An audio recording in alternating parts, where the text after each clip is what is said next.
little bit about teaching and curriculum and some of the examples of great things that we saw. We were able to observe some excellent examples of teaching at all of the schools that we went to. The first heading is thinking skills, and they were highlighted in lots of the schools.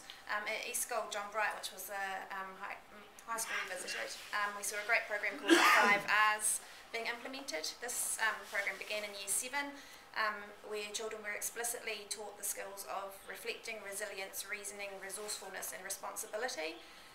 They had already had great success with this program and positive effect on the student behaviour in the school. There had, since they'd been open, it was only about 2 or 3 years old, wasn't it, the school? There'd been no exclusions for Year 7 students. There were posters all over the school displaying the 5Rs. We also observed examples of student work on display, which had been marked with 2 W's and a T, which was 2 good things that the students had done and one thing that was the target for improvement. So that was quite a positive thing. At Broguidia Primary School, we observed them using Bloom's taxonomy to develop their thinking, which is that heading. The teacher helped the students move from level to level in a natural progression, reinforcing the thinking involved at each stage.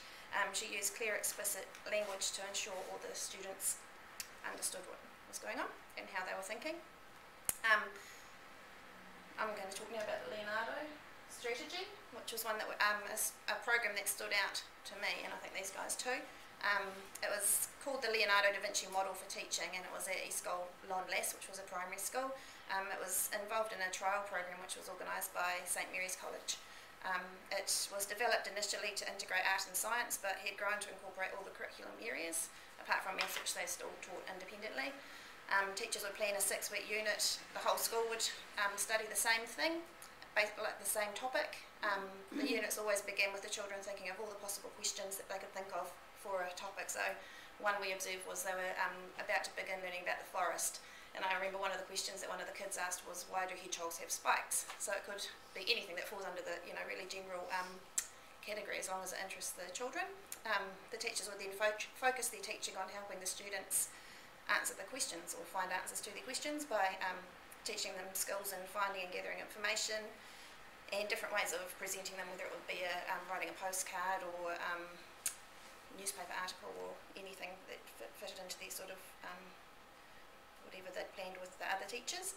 At the end of each unit, the children would complete a self-assessment or evaluation sheet, which included the things they thought they'd done well, the things they could improve on, the things they really enjoyed, things they felt they needed to get better at, and then they would use those areas as their goals for the next unit of work, so in which the teachers would paste in the front of their book before they'd start again.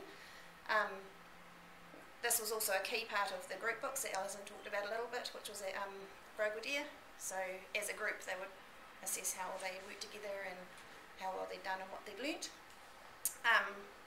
We saw an excellent example of an inquiry model at East School Trigana, which was Reese, not Davies, whatever his name was, which we're going to show you shortly a little video about. It really encouraged they really encouraged and promoted student voice, student choice, student ownership of the learning, and the children were motivated because they were interested in what they were learning. So we'll show you that now, and then I'm handing over to Amy.